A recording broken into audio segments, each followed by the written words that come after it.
नमस्कार विद्यार्थियों, मैं डॉक्टर अमित सिंह उड़ान द फ्लाई के इस ऑनलाइन माध्यम से आप सबके सामने फिर उपस्थित हूँ।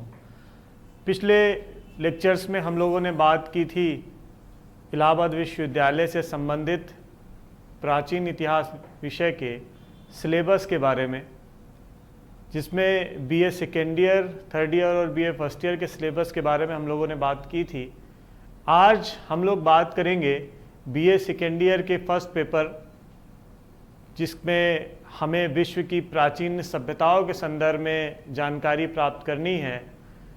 इस पेपर के बारे में मैंने अपने पिछले वीडियो में आप सभी को बताया था कि किस तरीके से हमें पढ़ना है और क्या क्या पढ़ना है।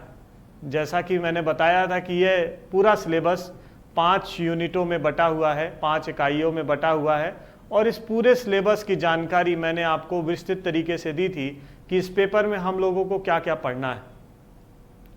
तो हम लोगों को, क्योंकि ये एक ऐसा पेपर है जो कि विश्व की विभिन्न सभ्यताओं के साथ एक तुलनात्मक अध्ययन को भी प्रस्तुत करता है, तो उस तुलनात्मक अध्ययन को समझने के लिए एक और चीज़ है जो कि हमें समझना है, वह है भौगोलिक परिवेश।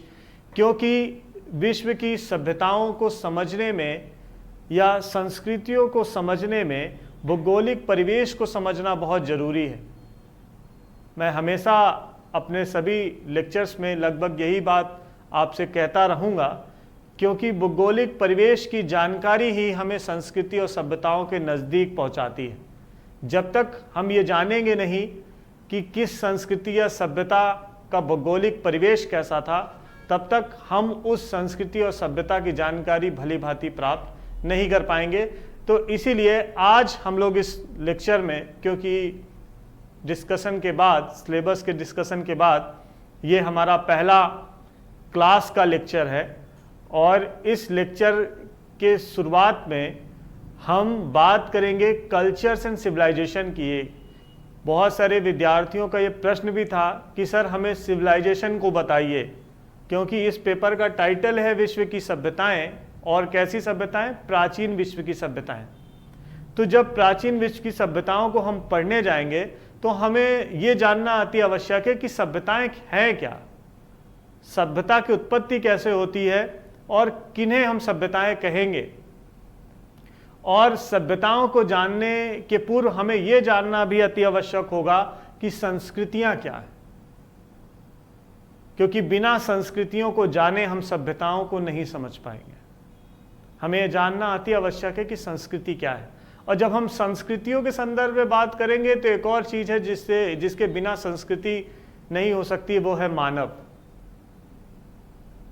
हमें यह भी जानना आवश्यक होगा कि मानव क्या है और कैसे मानव के माध्यम से संस्कृति का निर्माण हो रहा है। तो आज हम उन सभी पहलुओं के बारे में आपसे बात करेंगे कि किस तरीके से मानव के व्यवहार या मानव के माध्यम से संस्कृति का विकास होता है, और यही संस्कृति आगे चल के सभ्यताओं के जन्म में महत्वपूर्ण भूमिकाएं निभाती हैं। तो सबसे पहले हम लोग बात करें कि मानव का विकास कैसे हुआ और अपने इस विकास के क्रम में कैसे संस्कृतियों को उन्होंने जन्म दिया और संस्कृतियों के माध्यम से सभ्यताएं आई। तो मानव, जैसा कि हम सभी मानवों के बारे में जानते हैं, हम लोग होमो सैपियंस हैं, होमो सैपियंस प्रजाति के लोग हैं। अभी हाल ही में युवाल नोआ हरारी की एक बहुत प्रसिद्ध पुस्तक आई है, सेपियंस। मैं आप सबसे एक बार कहूँगा कि उस पुस्तक को आप पढ़ें, तो आप देखेंगे कि किस तरीके से मानव जीवन के चरण रहे हैं और किस तरीके से मानव विकास की इस प्रक्रिया में आगे बढ़ा है। आज हम एक ऐसे युग में हैं, एक ऐसे दौर में हैं जहाँ पर आर्टिफिशियल इंटेलिजेंस की बात हो रही है, मानव सब मानव बनाने की बात हो रही है। ये मानव सब मानव बनाने की जो प्रक्रिया है वो आज की बात नहीं है। हम लोग एक लंबी विकास की प्रक्रिया से गुजर करके आए हैं। बहुत सारे सिविल के विद्यार्थी आर्टिफिशियल इंटेलिजेंस को पढ़ते रहे हैं। जीएस में उसको पूछा जाता है कि आर्टिफिशियल इंटेलिजेंस होता क्या है। अर्थात एक ऐसा इक्विपमेंट, एक ऐसा यंत्र जो कि मानव जैसा ही व्यवहार करे, मानव जैसी बौद्धिक क्षमता का हो। जब हम जो मानव अभी तक जन्म लेता रहा है, उस मानव को हम जन्म ना लेकर के उसका निर्माण करने लगेंगे, ऐसी स्थिति में आज हम पहुंच चुके हैं। लेकिन इस स्थिति में पहुंचने का जो हमारा इतिहास है वो बहुत लंबा रहा है। हम अचानक से इस स्थिति में नहीं पहुंचे हैं, एक लंबे इतिहास से गुजरते हुए आज हम इस स्थिति में पहुंचे। तो ये इतिहास कैसा रहा है, तो उसको हम जब देखेंगे तो हम देखेंगे कि मानव जो कि आज बड़ा सभ्य है और सभ्यताओं के दौर में है, वो मानव हमेशा से ऐसा नहीं रहा है। मानव जीवन की एक कहानी एक ऐसे दौर से गुजरती है जहां पर मानव प्रकृति के निकटतम, प्रकृति के साथ रहते हुए धीरे धीरे कृत्रिम अवस्था को प्राप्त करता है, और एक दौर ऐसा आता है जहां पर धीरे धीरे कृत्रिमता की तरफ बढ़ता हुआ चला जाता है। तो अगर हम प्रारंभिक कहानी की बात करें तो हम देखते हैं कि मानव एक ऐसा प्राणी है जिसको हम वानरों या बंदरों का निकटतम पूर्वज के तौर पर देखते हैं। ये माना जाता है कि जेनेटिक परिवर्तन के द्वारा धीरे धीरे मानव अपने निकटतम पूर्वज बंदर चिंपैंजियों के माध्यम से निकल करके आते हैं, उनके जीन्स में कुछ परिवर्तन होता है और वो धीरे धीरे मानव बनने लगते हैं। और मानव बनने की इस प्रक्रिया में विभिन्न चरणों से वो गुजरते हैं। अगर आप एंथ्रोपोलॉजी के स्टूडेंट हैं या आप आर्कियोलॉजी पढ़ने वाले स्टूडेंट हैं तो आप देखेंगे कि विभिन्न प्रजातियां आई और विभिन्न प्रजातियों के बाद होमो सैपियंस डेवलप हुआ। इसके बारे में हम बात करेंगे लेकिन एक अलग लेक्चर में, क्योंकि अगर हम अपने इस लेक्चर में इसके संदर्भ में विकास की प्रक्रिया को लेकर के बढ़ेंगे तो बहुत लेंदी हो जाएगा। हम इस विकास की प्रक्रिया को एक अलग लेक्चर के माध्यम से समझने की कोशिश करेंगे। आज क्योंकि हमारा टॉपिक संस्कृति और सभ्यताएं हैं, कल्चर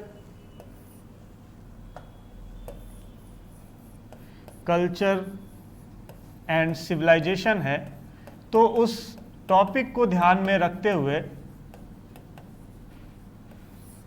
हम ये बात करेंगे कि कैसे मानव आगे बढ़ा। तो जब मानव चिंपैंजियों से निकल करके आगे बढ़ता है तो बहुत सारी ऐसी चीज़ें हैं जो उससे छिन जाती हैं, जैसे कि उसके जो प्रकृति ने उसको औजार प्रदान किए थे, प्रकृति ने जो उसको संरक्षण प्रदान किया था, वो सारा संरक्षण उसके मानव बनते ही छिनने लगता है। जैसे कि जब वो वानरों के साथ था, वानरों की प्रजाति में शामिल था, तब तक उसके पास वो कैनाइल टीथ थे, वो नुकीले दांत थे, वो बड़े बड़े नाखून थे, वो फुर्ती थी, वो तेजी थी, जिसके माध्यम से वो तेजी से सरवाइव कर करके अपने आप को, तेजी से भाग करके अपने आप को सरवाइव कर लेता था।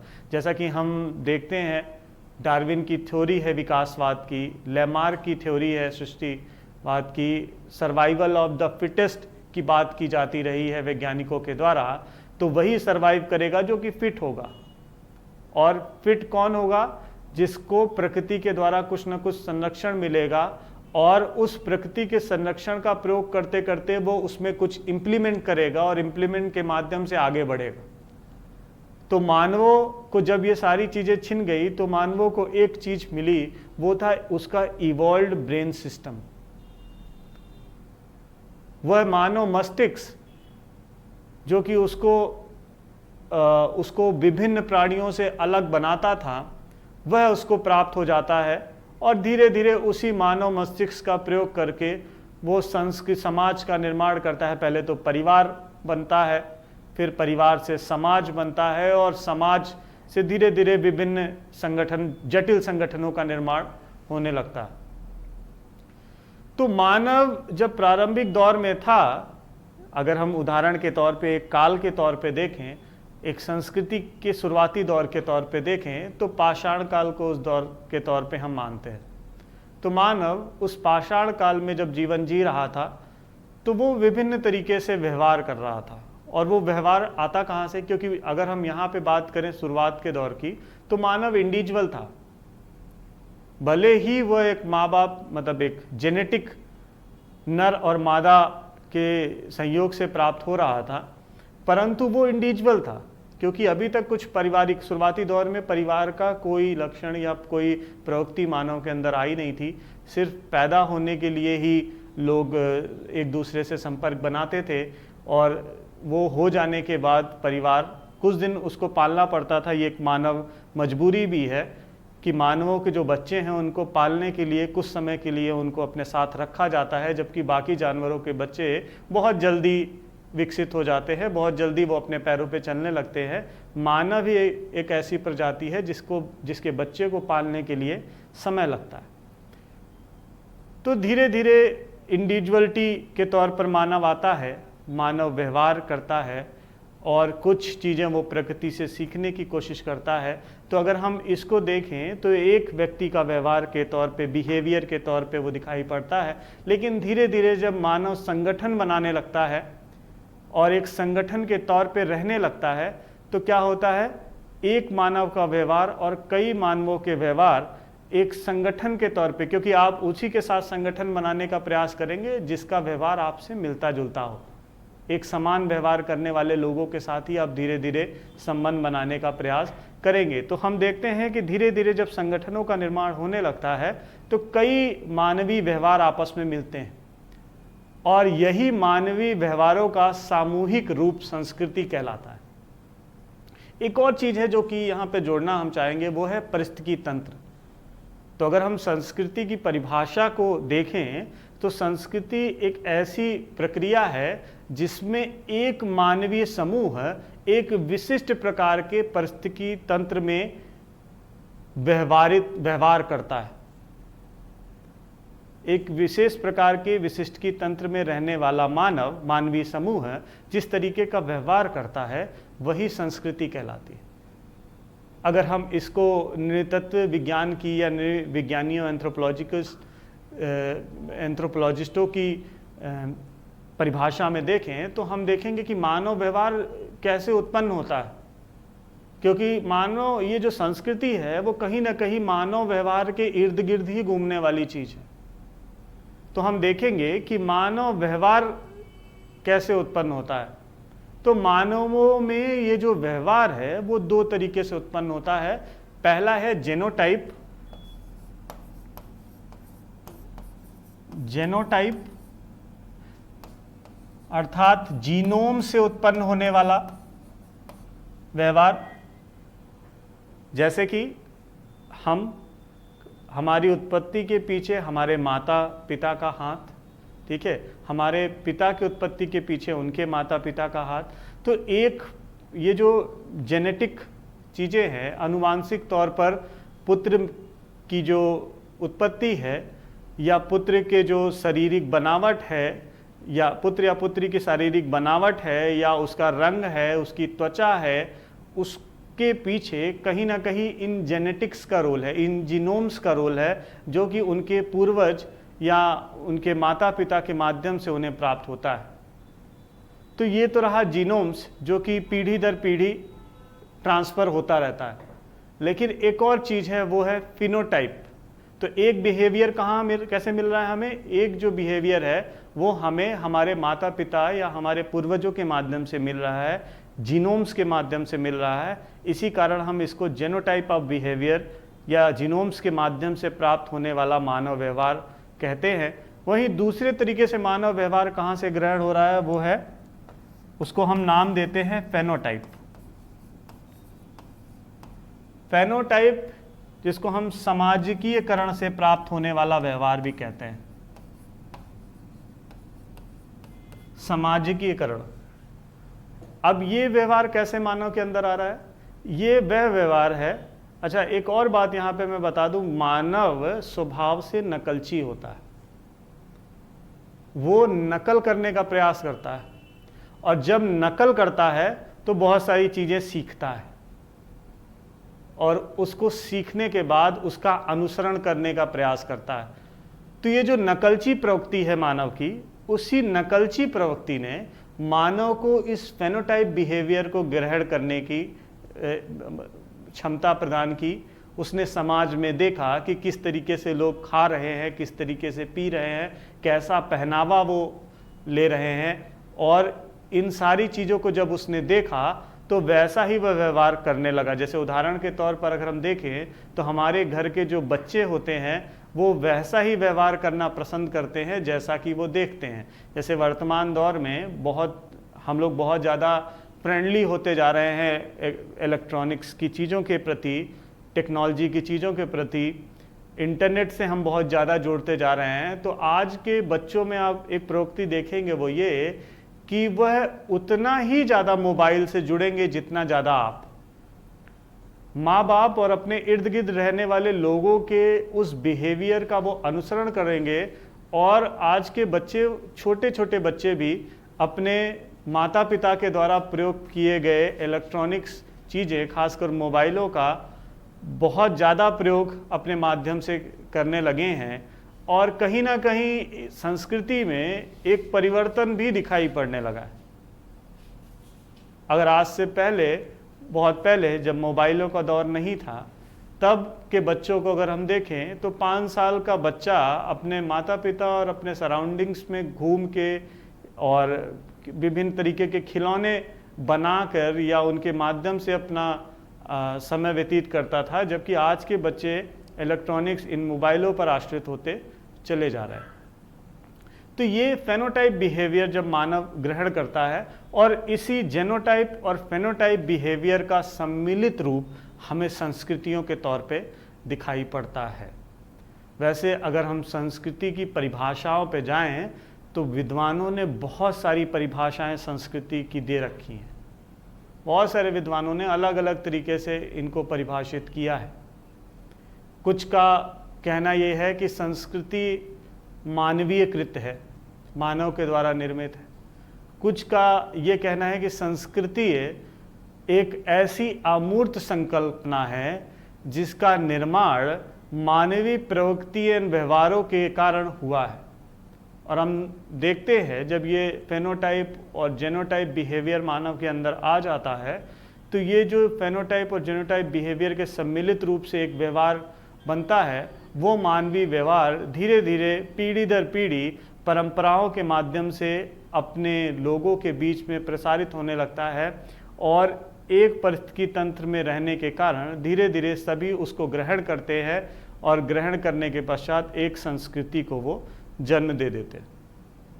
अच्छा, ये तो रही क्लिष्ट परिभाषाओं की बात है।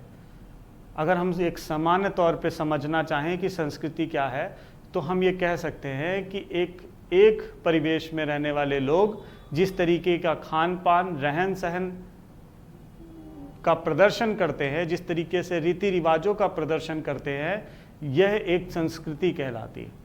जैसे उदाहरण के तौर पर भारत एक विभिन्न भौगोलिक परिस्थिति तंत्रों वाला देश है, और इस विभिन्न भौगोलिक परिस्थिति तंत्र में अगर आप देखेंगे तो विभिन्न प्रकार की संस्कृति भारतीय संस्कृति के अंदर हमें दिखाई पड़ेगी। जम्मू कश्मीर के लोगों की एक अलग संस्कृति आपको दिखेगी, दक्षिण भारत के लोगों की एक अलग संस्कृति आपको दिखेगी, नॉर्थ ईस्ट में रहने वाले पूर्वोत्तर भारतीयों की एक अलग संस्कृति आपको दिखेगी, पश्चिम भारत के लोगों रहने की एक अलग संस्कृति आपको दिखेगी, जहां जम्मू कश्मीर और इन संस्कृतियों पर कहीं ना कहीं वहां की भौगोलिक वातावरण का बड़ा प्रभाव दिखेगा। उदाहरण के तौर पर अगर आप देखें तो आप देखेंगे कि जम्मू कश्मीर में रहने वाले लोगों का पहनावा वो दक्षिण भारत में रहने वाले लोगों से अलग है। और क्यों अलग है? क्योंकि जम्मू कश्मीर एक ऐसा प्रदेश है जहां पे ठंडक होती है, और ठंडक के कारण वो गर्म कपड़े पहनते हैं, और जामा और गर्म वुलन ऊनी कपड़ों का प्रयोग उनके माध्यम से किया जाता है। वहीं उनकी बनावट, खासकर शारीरिक बनावट, अगर हम शारीरिक बनावटों पे जाएं तो भौगोलिक परिवेश का शारीरिक बनावट पर भी असर पड़ता है। तो जम्मू कश्मीर के लोगों की शारीरिक बनावट और दक्षिण भारत के लोगों की शारीरिक बनावट में भी आपको बदलाव दिखाई पड़ेगा, और यही वो जीनोम्स है, वही यही वो जेनेटिक टाइप बिहेवियर।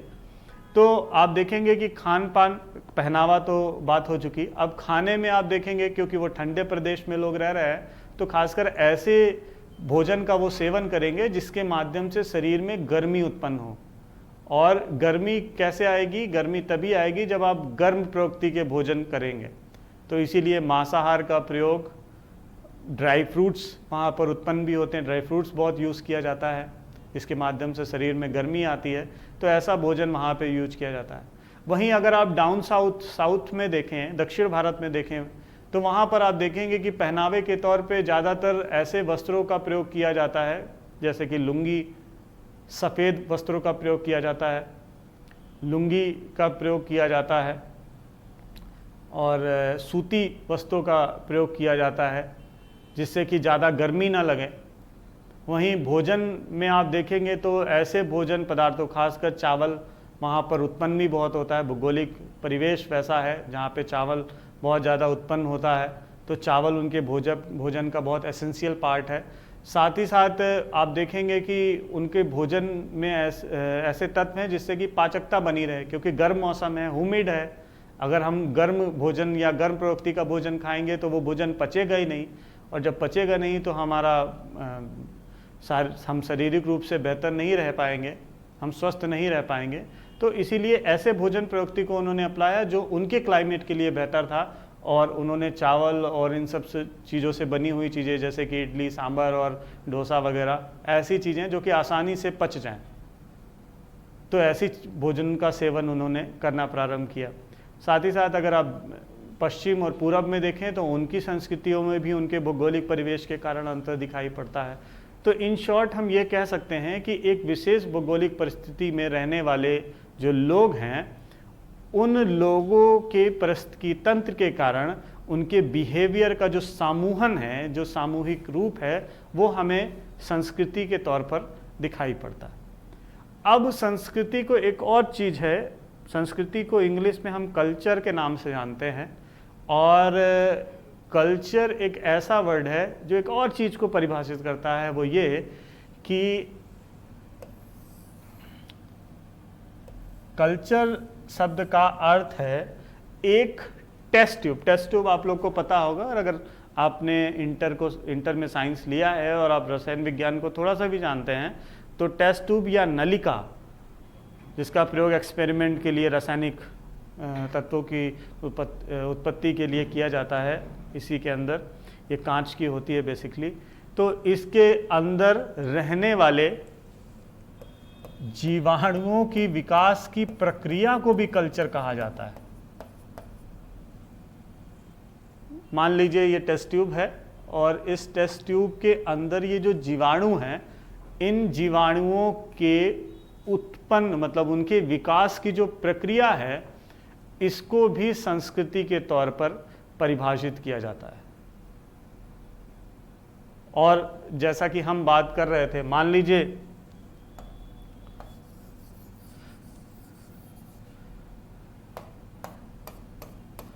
लीजिए कि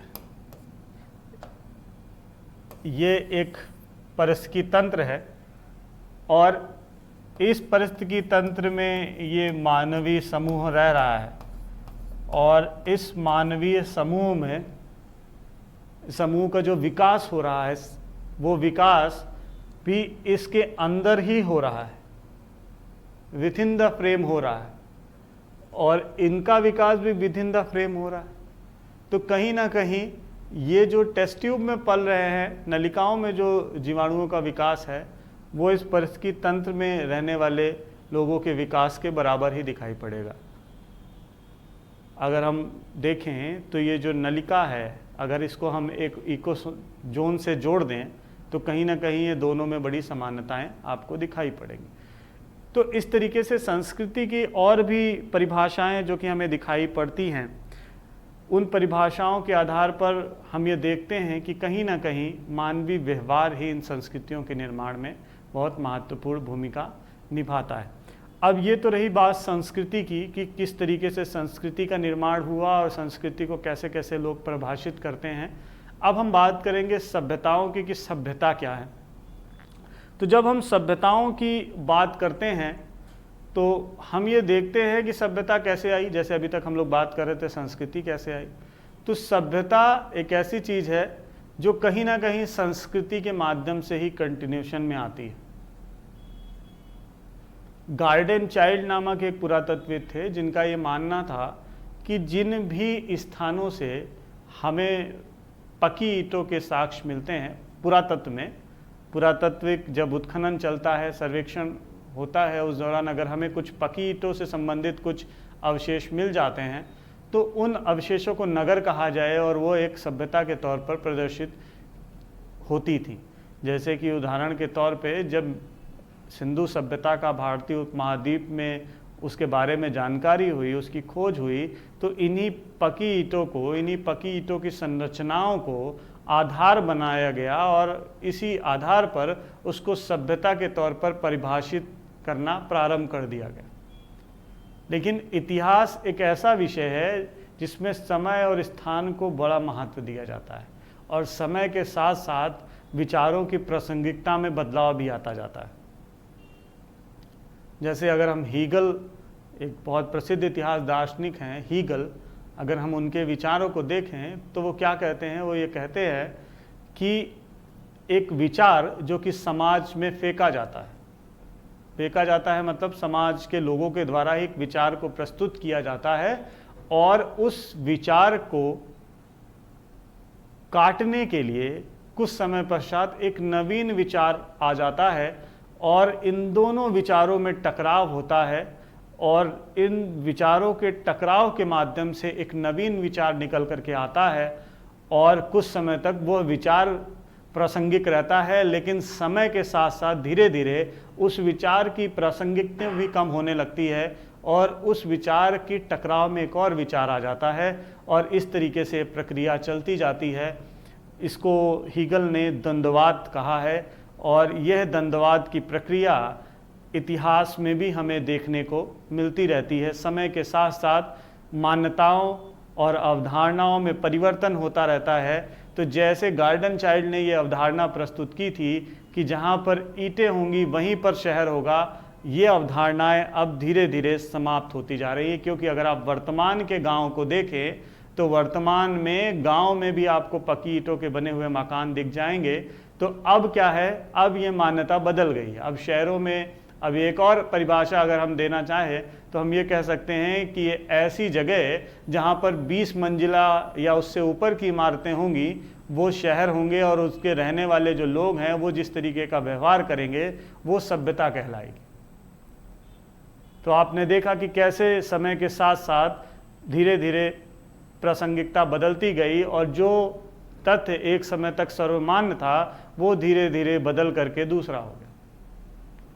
तो अगर अब हम सभ्यताओं की बात करें तो बेसिकली सभ्यता एक वर्ड ऐसा है जो कि भारत में तभी सुनाई पड़ा जब भारत में उपनिवेशिक काल हुआ। भारत में जब ब्रिटिश उपनिवेशिक काल था, उस ब्रिटिश उपनिवेशिक काल के दौरान ही भारत में सभ्यता की बात होने लगी। और क्यों ये बात हो रही थी? ये बात हो रही थी इसलिए क्योंकि ब्रिटिश अपने आप को सभ्य बता रहे थे और भारतीयों को वो असभ्य या असंस्कृत वाले लोग बोल रहे थे। और वो ऐसा इसलिए कर रहे थे क्योंकि भारत में एक लंबे समय तक उनको स्थापित रहना था और उनको ये बताना था कि वो जो कार्य कर रहे हैं वो न्यायप्रिय है। और इसलिए न्यायप्रिय है क्योंकि वो लोग सभ्य है और भारत को सभ्य बना देंगे। और इसी को हम एक चीज बोलते हैं, वो ये वाइट्समैन बर्डन थ्योरी। ये थ्योरी क्या कहती है? ये थ्योरी ये कहती है कि जो गोरे लोग हैं उनको ही पूरे विश्व में, उस पूरे विश्व की जिम्मेदारी लेने का अधिकार सिर्फ उन्हीं को है। वही एक ऐसी प्रजाति है पूरे विश्व में जो कि सबसे ज़्यादा बुद्धिमान और शक्तिशाली है और सभ्य है। इसी कारण वो सबको सभ्य बना देंगे। और इसीलिए ब्रिटिश उपनिवेशिक काल में एक सभ्यता नाम का वर्ड आया और वो वर्ड धीरे धीरे लोगों की जुबान पे आने लगा। और ये सभ्यता आई कहाँ से थी? ये सभ्यता ये मानी जाती थी कि जैसा ब्रिटिश बिहेव करते हैं, जैसा वो व्यवहार करते हैं, वही सभ्य आचरण है।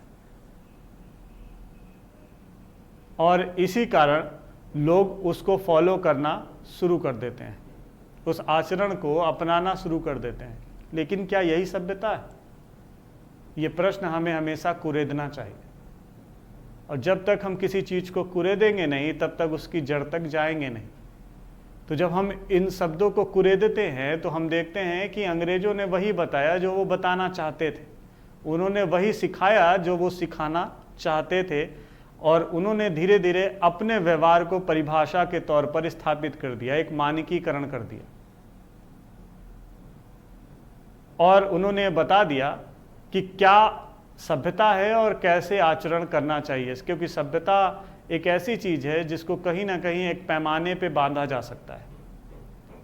अगर हम स्पेंगलर की एक पुस्तक डिक्लाइन ऑफ द वेस्ट की तरफ जाएंगे, ये एक बहुत प्रसिद्ध पुस्तक है स्पेंगलर की, ये ओसवाल्ड स्पेंगलर, ये भी एक बहुत प्रमुख इतिहास दार्शनिक थे और इत्तेफाक से ब्रिटिश पीपल थे, और वह उस दौर में जब इंग्लैंड में थे 1900 प्रथम शताब्दी, 19वीं शताब्दी का प्राथमिक दौर, उस दौर में विश्व प्रथम विश्व युद्ध की तरफ बढ़ रहा था और उन्होंने इस चीज़ को बहुत नज़दीक से अनुभव किया, और उनका ये अनुभव उनकी पुस्तक डिक्लाइन ऑफ द वेस्ट में दिखता है, जिसमें वो कहते हैं कि सभ्यताओं का विकास होता है, मतलब सभ्यताएं जन्म लेती हैं, उनका विकास होता है, उनमें सड़न उत्पन्न होती है और वो अंततः समाप्त हो जाती है।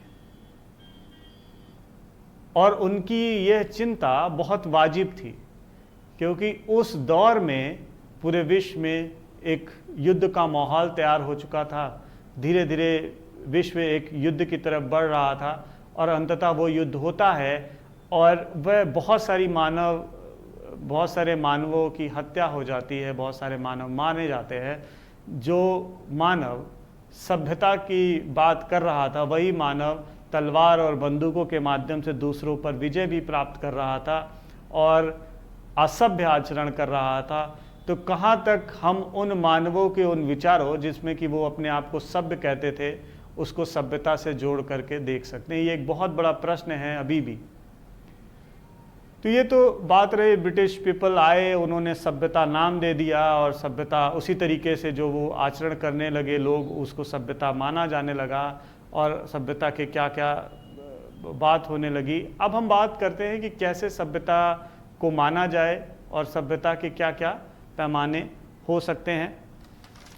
तो संस्कृति और संस्कृति का विकसित रूप सभ्यता। संस्कृतियों का जब विकास होने लगता है, मानवीय व्यवहार का जो समूहन जिसे कि हम संस्कृति के रूप में जानते हैं, उस संस्कृति का जब परिवर्तन होने लगता है, और यह परिवर्तन हो कैसे रहा है, जब वो संस्कृति मूर्त रूप ग्रहण करने लगती है, और मूर्त रूप ग्रहण करने के पश्चात वह भौतिक अवस्था को प्राप्त करने लगती है, कृत्रिमता की तरफ बढ़ने लगती है, नवीन उपक्रमों का सृजन करने लगती है और उसको ग्रहण करने लगती है। तो यह अवस्था सभ्यता के जन्म और उसके बाद जब सभ्यता उत्पत्ति हो जाती है, उसके बाद वो सभ्यता विकसित अवस्था की तरफ बढ़ती है, विकास होता है, विभिन्न प्रकार के तथ्य उसके साथ जुड़ने शुरू हो जाते हैं और धीरे धीरे वो सभ्यता अपने चरम पर पहुंचती है और वहाँ से जा कर के वह समाप्त हो जाती है। उदाहरण के तौर पर हम देखें और ये समझें कि अगर शरीर सभ्यता है तो हमारे अंदर रहने वाली आत्मा संस्कृति है, अर्थात संस्कृति अमूर्त है और सभ्यता उसका मूर्त रूप है। आप देखेंगे कि एक बच्चे के अंदर रहने वाली आत्मा हमेशा वैसे ही रहती है, उसमें कोई परिवर्तन नहीं होता, ना आप उसको देख सकते हैं उस परिवर्तन को, परंतु शारीरिक परिवर्तन को आप देख सकते हैं। आप उस विकास की प्रक्रिया को समझ सकते हैं। आप ये देख सकते हैं कि कैसे शरीर का विकास हो रहा है। जब आप बचपन में होते हैं तो आप छोटे होते हैं, धीरे धीरे क्या होता है, शारीरिक बनावट में परिवर्तन होता जाता है और आप आगे बढ़ते जाते हैं, युवावस्था की तरफ बढ़ते जाते हैं, किशोरावस्था की तरफ आते हैं, फिर युवावस्था की तरफ जाते हैं, एक समय बाद आप प्रौढ़ावस्था की तरफ जाते हैं और अंततः धीरे धीरे आप ईश्वर को में विलीन हो जाते हैं। आप इस धरती को छोड़ करके चले जाते हैं, आपका शरीर नष्ट हो जाता है, परंतु आत्मा नष्ट नहीं होती। अगर आप दार्शनिक प्रवृत्ति से देखें, आप दर्शन को समझने की कोशिश करें तो आप देखेंगे कि आत्मा वैसे ही रहती है। तो इसी तरीके से अगर हम संस्कृति और सभ्यताओं को समझने का प्रयास करें तो हम देखेंगे कि संस्कृति तो वैसी ही रहेगी, संस्कृति में किसी तरीके का परिवर्तन नहीं होगा, लेकिन सभ्यताएं जो हैं वो समाप्त होने जाएंगी या समाप्त हो जाएंगी। तो अब हम देखेंगे सभ्यता कैसी है। संस्कृति को हमने देखा कि मानव व्यवहार एक विशिष्ट संस्कृति या विशिष्ट परिवेश या भौगोलिक परिवेश में जो रहने वाले लोग हैं उनके व्यवहार को हम संस्कृति कहते हैं। और सभ्यता अब क्या है? सभ्यता उसी का विस्तृत स्वरूप है। तो सभ्यता में हम क्या पाएंगे? हम देखेंगे सभ्यता में नगरी परिवेश है, नगरी सन्निवेश है, मतलब नगर आपको मिल जाएंगे सभ्यता में। इसीलिए अगर हमें संस्कृति और सभ्यता को समझना है तो गांव और शहर से समझने की कोशिश करते हैं। हम देखेंगे कि गांव के जो लोग हैं उनका व्यवहार कैसा है और उनका खान पान, उनका पहनावा कैसा है, उनकी रीति रिवाज कैसी हैं, ये सारी चीज़ें संस्कृति के अंतर्गत आती हैं। और लगभग एक गांव में रहने वाले लोगों के जो कल्चर्स हैं लगभग एक जैसे दिखाई, मतलब उनका जो मानवीय व्यवहार है वो लगभग एक जैसा दिखाई पड़ता है। वहीं सभ्यता की जब हम बात करें तो हम देखेंगे कि जब हम शहर को देखते हैं तो हम देखते हैं शहर में एक निश्चित आपको एक निश्चित प्रणाली प्राप्त हो जाएगी, एक शासन व्यवस्था आपको वहाँ पे दिखाई पड़ेगी, एक संगठनात्मक रूप आपको ढांचा दिखाई पड़ेगा, आपको सड़कें दिखाई पड़ेंगी, आपको उन सड़कों की व्यवस्था करने वाली नगर निगम दिखाई पड़ेगी, आपको बहुत सारे औद्योगिक केंद्र या व्यवहार आर्थिक रूप से समृद्ध क्षेत्र दिखाई पड़ेंगे, आपको व्यापारिक गतिविधियां दिखाई पड़ेंगी, आपको शिक्षा के केंद्र दिखाई पड़ेंगे, आपको और भी ऐसे तथ्य दिखाई पड़ेंगे जो कहीं ना कहीं इस नगरीय सन्निवेश को और ज़्यादा मजबूती प्रदान करते हैं। बड़े बड़े भवन दिखाई पड़ेंगे, लोगों के मनोरंजन और उनकी जीवन शैली को जो बेहतर बनाए उससे जुड़े हुए उपक्रम दिखाई पड़ेंगे। तो ये सारी चीज़ें कहीं ना कहीं सभ्यता को प्रदर्शित करती हैं, लेकिन ये हमेशा एक समान नहीं रहती हैं, इनमें परिवर्तन होता रहता है। और यही परिवर्तन आगे चल के इसको एक ऐसे स्टेज में लेकर के जाता है जहाँ से सभ्यता समाप्ति की स्थिति में पहुँच जाती है। 1877 में लुईस मॉर्गन नाम के एक नृतत्व विज्ञानी थे जिनका ये कहना था, उन्होंने अपना विचार प्रस्तुत किया था कि सभी संस्कृतियाँ जंगली अवस्था, बर्बर अवस्था और सभ्यता की अवस्था से होकर गुजरती हैं। जंगली अवस्था, बर्बर अवस्था और सभ्यता की अवस्था से होकर गुजरती हैं, और यह प्रक्रिया पाषाण काल जैसे सरल समाज से लेकर मिस्री, यूनानी, रोमन जैसे जटिल समाज की तरफ मानवीय विकास की प्रक्रिया को लेकर के जाती है। आप देखिए, जहाँ पाषाण काल एक बहुत सरल समाज था, किसी प्रकार की क्लिष्टता नहीं थी, मानव का जो बेसिक मोटो था वो अपने आप को सरवाइव करना था। सरवाइव किस माध्यम से? भोजन के माध्यम से। भोजन के लिए उसको शिकार आदि चीज़ों पर अपना आश्रित होना पड़ता था और प्रकृति के बहुत निकट था। और एक और चीज़ है, प्रकृति की यहाँ बात आई है, मानव कि जब इन संस्कृतियों का विकास हो रहा था तो मानव का जो व्यवहार था वो कहीं ना कहीं प्रकृति के अगेंस्ट था। और ये जो प्रकृति के प्रतिरोध की जो पहली प्रक्रिया है वो भी हमें संस्कृति के जन्म के पीछे महत्वपूर्ण भूमिका निभाती है, हमारी संस्कृति के जन्म के पीछे महत्वपूर्ण भूमिका निभाती है।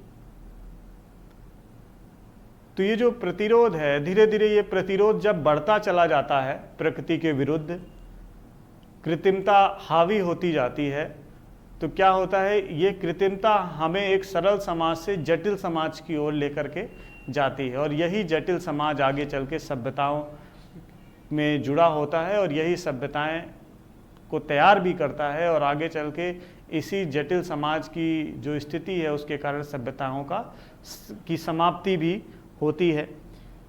इसी तरीके से एक और चीज़ अगर हम देखें तो हम देखेंगे कि सभ्यताओं के जन्म के लिए एक और कहानी है, एक और इतिहास दार्शनिक है टॉयनबी।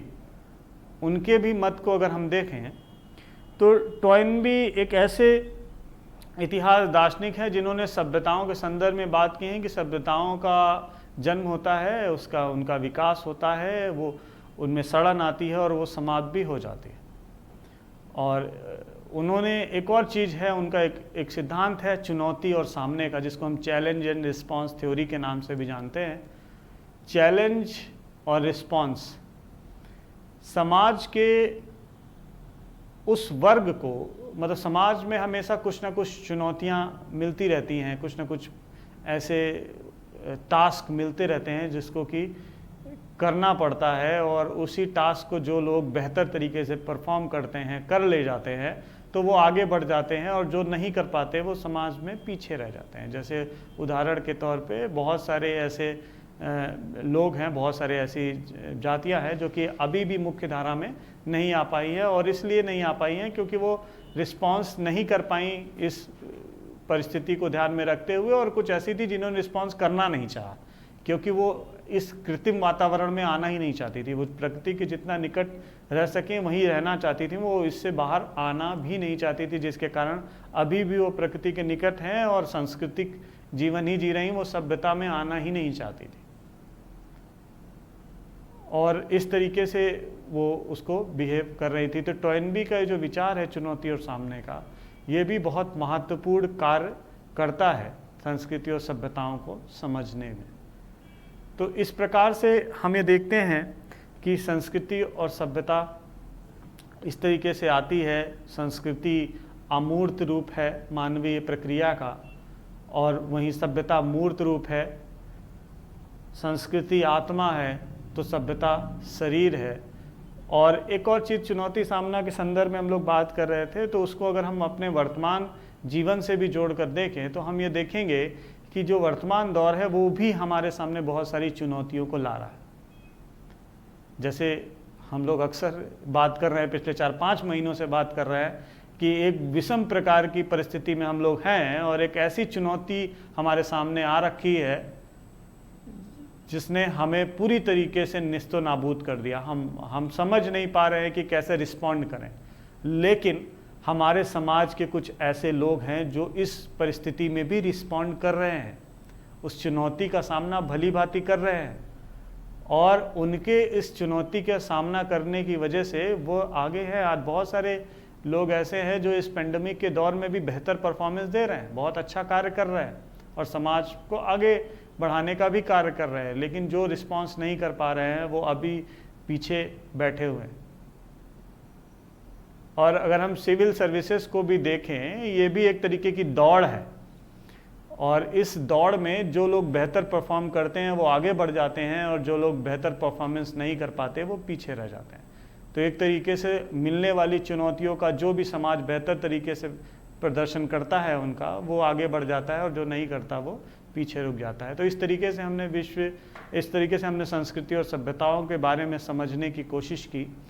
अब हमें, क्योंकि हमारा जो विषय है वो विश्व की प्राचीन सभ्यताएं हैं, तो हमें ये भी देखना है कि कैसे सभ्यताओं के डेवलपमेंट हुआ, तो क्यों हर जगह नहीं हुआ, क्यों कुछ ही जगह पर ही सभ्यताएं हुई, बाकी जगह संस्कृति रह गई। ऐसे क्या कारण थे जिसकी वजह से सभ्यताओं और संस्कृति में एक समानता नहीं आ पाई, मतलब हर संस्कृति सभ्यता के रूप में परिवर्तित क्यों नहीं हो पाई। तो इसके पीछे भी कुछ कारण है। हम लोग हमेशा से भौगोलिक कारण को बड़ा महत्व देते हैं, लेकिन इसके पीछे एक और कारण है, वो ये कि इच्छा शक्ति भी बहुत महत्वपूर्ण भूमिका निभाती है। विल पावर, हमारे पास सारे संसाधन हो लेकिन करने की इच्छा ही ना हो तो हम कभी भी बेहतर नहीं कर पाएंगे। लेकिन हम साधन विहीन हैं, हमारे पास साधन नहीं है, लेकिन फिर भी हम बेहतर परफॉर्मेंस देते हैं और अपने जीवन स्तर को उस लेवल तक पहुंचा देते हैं कि हम एक अच्छा जीवन जी सकें, तो वो हमें सभ्यता की तरफ, मतलब वो हमें आगे बढ़ा देती। तो इसी तरीके से विश्व के विभिन्न स्थानों पर जो जिन सभ्यताओं के संदर्भ में हमने अपने सिलेबस में चर्चा की, उनको हम देखें कि क्यों उन्हीं स्थानों पे वो सभ्यता आती है। तो अगर हम सबसे पहली सभ्यता मिस्र के संदर्भ में बात करें तो हम ये देखेंगे कि मिस्र में ही सभ्यता का क्यों विकास हुआ, जबकि मिस्र का बहुत सारा इलाका अभी भी निर्जन है, वहाँ पर रेगिस्तानी इलाका है, वहाँ पर अभी भी वो संसाधन उपलब्ध नहीं है जिसकी वजह से एक बेहतर जीवन लोग जी पाएँ। तो क्यों वहाँ पर सभ्यता का उत्पत्ति होती है, तो हम देखेंगे कि मिस्र का जो इलाका था, खासकर नील नदी का क्षेत्र, नील नदी इसलिए इम्पोर्टेंट है मिस्र के लिए क्योंकि नील नदी एक ऐसी नदी रही है जिसने एक लंबे समय से मिस्र को एक वरदान के रूप में वो सारे संसाधन उपलब्ध कराए जिसके माध्यम से मिस्र एक आर्थिक संपन्न देश बन पाए या उसमें एक सभ्यता का विकास हो पाए।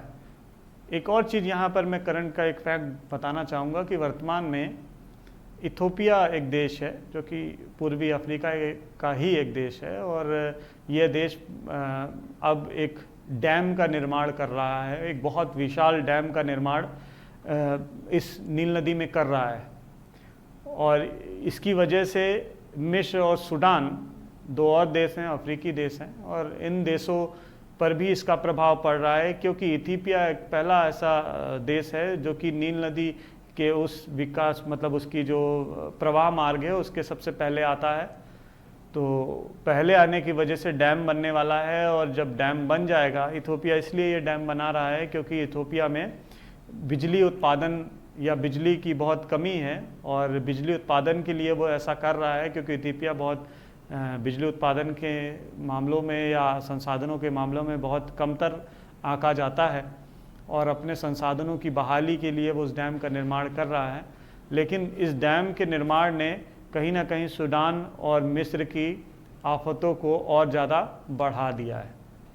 तो इसीलिए नील नदी का महत्व मिस्र के लिए बहुत ज़्यादा रहा है और प्राचीन समय से रहा है। मिस्र में उपज वाली भूमि का निर्माण नील नदी के द्वारा ही किया गया, और यह विश्व के उन कुछ प्रमुख स्थानों में थी जहाँ पर उत्पत्ति के साधन उपलब्ध थे, और जिसकी वजह से नवपाषाणकालीन बस्तियां मिस्र में डेवलप हुई। ऐसा नहीं है कि मिस्र में अचानक से सभ्यता का विकास हो गया। सभ्यताओं के विकास के पीछे संस्कृतियों का होना बहुत ज़रूरी है, और मिस्र में भी प्रारंभिक दौर में नवपाषाणकालीन संस्कृतियों का डेवलपमेंट होता है।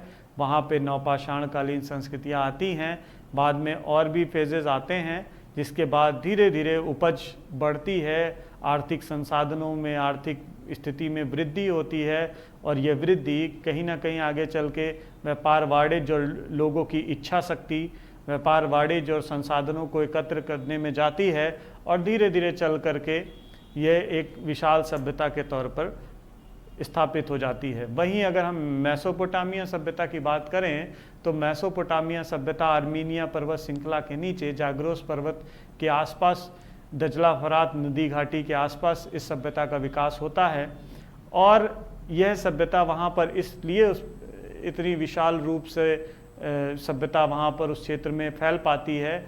उसका एक प्रमुख कारण ये था कि यह भी वह क्षेत्र था, ये वो प्रारंभिक क्षेत्र था जिस क्षेत्र को मानव ने अपने कृषि के उत्पादन के लिए चुना था। ये एक ऐसा क्षेत्र था जहाँ अपने आप उत्पादन शुरू हो जाता है, और उस उत्पादन के पीछे का कारण दजला और फरात की नदियों घाटी में के द्वारा जो अर्ध उर्वर चंद्र क्षेत्र का निर्माण किया जाता है, जिसकी उर्वरता बहुत अधिक होती है, और उसी उर्वरता का फ़ायदा उठाया मानवों ने उस स्थान को चुना, और वहाँ पर भी प्रारंभिक दौर में नवपाषाणकालीन बस्तियाँ डेवलप हुई, और उन्हीं नवपाषाणकालीन बस्तियों से धीरे धीरे सभ्यताओं का विकास प्रारंभ हुआ। वहीं अगर हम बात करें यूनान की, रोम की, चीन की, सब जगह आपको कहीं ना कहीं प्रारंभिक तौर पर संस्कृति दिखाई पड़ती है, और वही संस्कृति जब अपने विकसित स्वरूप को प्राप्त कर लेती है तो वो एक सभ्यता के रूप में परिवर्तित हो जाती है। परंतु धीरे धीरे जब वो अपने विकसित स्वरूप को प्राप्त करने के पश्चात कुछ समय पश्चात वो धीरे धीरे डाउनफॉल की तरफ बढ़ती है, अपने अंत की तरफ बढ़ती है, और वो समाप्त भी हो जाती है, और दूसरी संस्कृति या सभ्यता उसको टेक ओवर, दूसरी सभ्यता उसको टेक ओवर कर लेती है, लेकिन संस्कृति चलती जाती है जो कि इंटरनल पार्ट है और वो हमेशा सस्टेन करता चला जाता है। तो इसी के साथ इस लेक्चर में हम लोगों ने संस्कृति और सभ्यता को समझने का प्रयास किया और हमने देखा कि किस तरीके से विभिन्न विश्व की स्थलों पर कैसे सभ्यताएं आई, उनका जन्म हुआ और क्यों मनुष्य ने उन्हीं स्थानों को चुना। तो अगले लेक्चर में अब हम लोग मिस्र की सभ्यता की तरफ आएंगे, जहाँ से हम देखेंगे कि मिस्र में कैसे डेवलपमेंट होता है, कैसे राजनीतिक संगठनों का निर्माण होता है और कैसे विकास की ये प्रक्रिया आगे बढ़ती है। मैं फिर आपको याद दिला दूं कि मैं आपके सम्मुख यहाँ पर इस उड़ान द फ्लाई के ऑनलाइन माध्यम से उपस्थित हुआ हूँ और मैं आप सभी का बहुत बहुत शुक्रगुजार हूँ कि आपने बहुत ज़्यादा मात्रा में हमें पसंद किया, हमें देखा और हमारे चैनल को सब्सक्राइब भी किया और साथ ही साथ मेरे वीडियो को देखा भी। और मैं आपसे यही अपेक्षा रखूँगा कि आप इस वीडियो को भी उतना ही प्यार देंगे और स्नेह देंगे।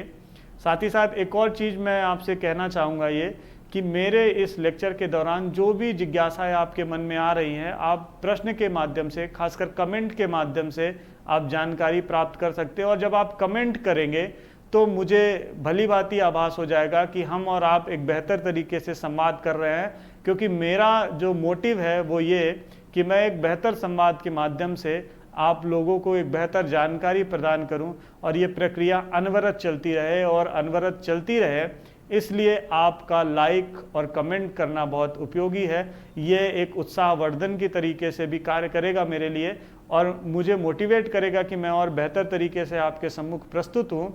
और इसी शब्दों के साथ मैं आपसे विदा लूँगा और अगले वीडियो में हमारी आपकी मुलाकात होगी मिस्र की सभ्यता और उसके प्रमुख विशेषताओं के बारे में। धन्यवाद।